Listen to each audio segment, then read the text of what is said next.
If your pit boss is smoking but it's not heating up past 70 to 90 degrees, then don't replace any parts yet. Don't freak out. I'm going to show you exactly what I did to fix it.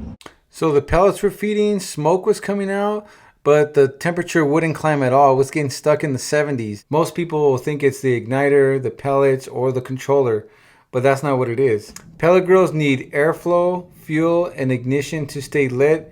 And without airflow, it just won't stay lit and keep that flame, and it'll smolder out and die out. You want to go ahead and check this double yellow connector. Mine was loose, and this is what caused the combustion fan not to work. Over time it gets loose because of vibrations, grease, or just moving it. And you know, this thing is 5 years old now, so yeah, definitely want to check that before replacing any parts. On the Pit Boss Pro Series grills, that combustion fan is at the bottom, and if it's quiet, weak, or unplugged, it'll basically smolder that fire and die. So you want to make sure to check that. As soon as the fan kicked on, you can hear it immediately, and the freaking temperature has started to climb right away. But without air, it's not going to ignite a fire. So this is what it was missing. You'll see that the temperature starts to climb up. So this is a pretty common problem on the pit bosses, is that loose connector.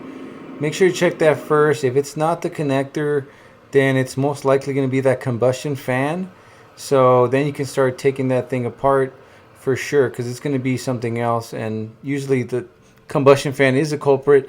But yeah, check this first. Hopefully this video helped. I do have a ton of videos on Pit Boss and other videos of recipes and stuff like that, but here's the fan, how it should sound when it's working.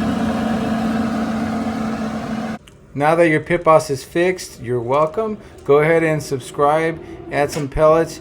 You guys are ready to smoke your next meats.